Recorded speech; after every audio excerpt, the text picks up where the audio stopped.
GoForThe2.com into the Week 15 predictions. Some great conference championships this coming Saturday. It should be another amazing weekend of college football. Let's get right into the predictions for Saturday. 12 o'clock, Cincinnati and Houston. Very interesting game, but I like the Cougars in this matchup for a couple of factors.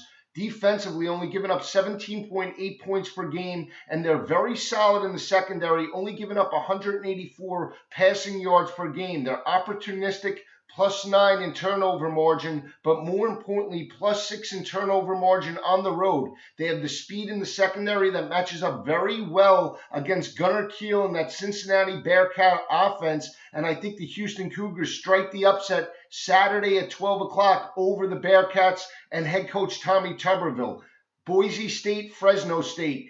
Very interesting matchup. It's a rematch earlier in the season where Boise State got a 10-point victory, but I like Fresno State. You can throw the records out for this conference championship. It's a 10 o'clock start. It's on CBS, but I think the Bulldogs match up very well and will not be afraid of the Broncos in this game. You look at Boise State, Grant Hendrick, Jay Ajayi, their running back.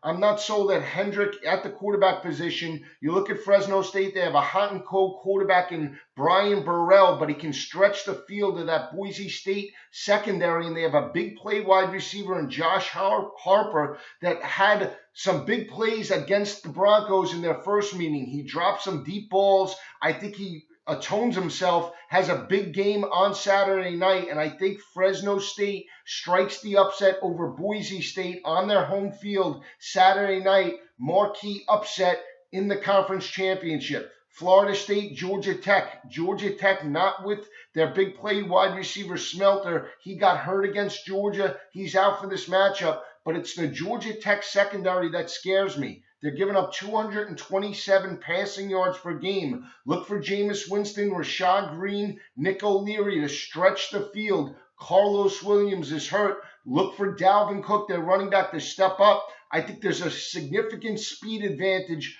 by Florida State in this game, and I think they throw over the top of the Georgia Tech secondary and have a decisive victory in the ACC championship game. Florida State dominates Georgia Tech on Saturday night. Another matchup that's very interesting, Alabama and Missouri.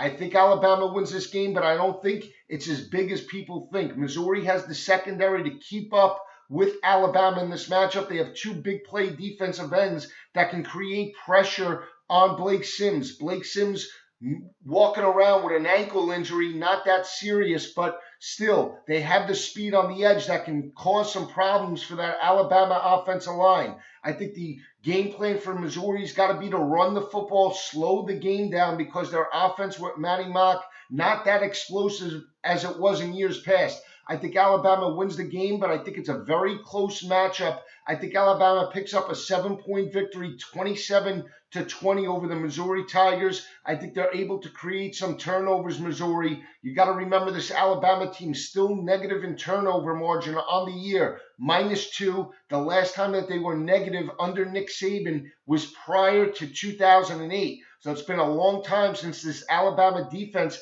hasn't been able to create turnovers and win the turnover battle each and every week, something they're not doing. Even against the victory against Auburn, they lost the turnover battle 3-2. I think Missouri's in the game from start to finish. Another game that interests me is Oklahoma. Oklahoma versus Oklahoma State. It's a rivalry game, but backup quarterback Dax Garman, who's been starting for the Cowboys, will not play in this game. You look at the turnover situation for Oklahoma State, -8 in turnover margin overall. They have major issues on the offensive line. 35 sacks surrendered by that offensive line. I think that favors Oklahoma's defensive front. Look for the linebackers to get to starting quarterback for Oklahoma State. I think they're able to create some pressure and put a lot of pressure on that offensive line. You look at the rushing attack by Oklahoma, dominant. Whether Trevor Knight plays or not, Thomas at the quarterback position, solid.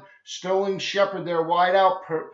Perrine and Ford at the running back position. I think Oklahoma dominates this rivalry game. I don't even think it's close. I think it's a dominant victory by Oklahoma this weekend in Norman over Oklahoma State. Last game, Wisconsin, Ohio State.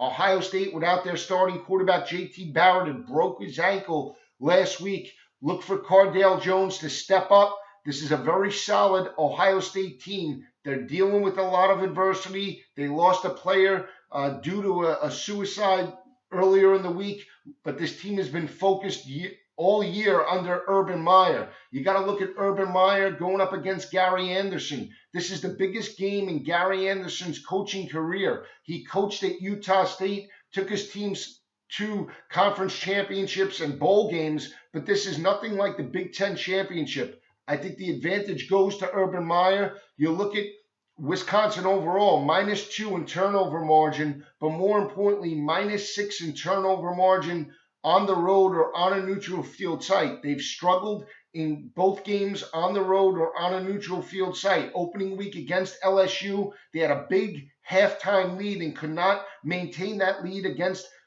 LSU and Les Miles. Les Miles outcoached Gary Anderson in that game. They dropped that game opening week, and then they dropped the game on the road in Ryan Field to Pat Fitzgerald and the Northwestern Wildcats. So overall, Wisconsin has not played that well on the road. Couple of facts with quarterback Joel Stave, in my opinion, mediocre. If Ohio State puts 8 in the box, forces Stave to beat them with his arm and throw over the top of their defense, I don't think Wisconsin could do it. Look for Ohio State to shut down Melvin Gordon or at least keep him in check, and look for a low-scoring game out of the Buckeyes. In the end, I think Ohio State strikes the upset with Cardale Jones and the new quarterback this coming week for the Buckeyes, 17-13 over Wisconsin. I think it's a low-scoring game. I don't think it's a high-scoring game without JT Barrett. So Ohio State methodically wins a 17-13 victory over the Badgers and possibly a chance at the college football playoff this coming weekend. Stay with me all season long at GoForThe2.com. Should be another great weekend of college football. Stay with me all season long. Love talking about it.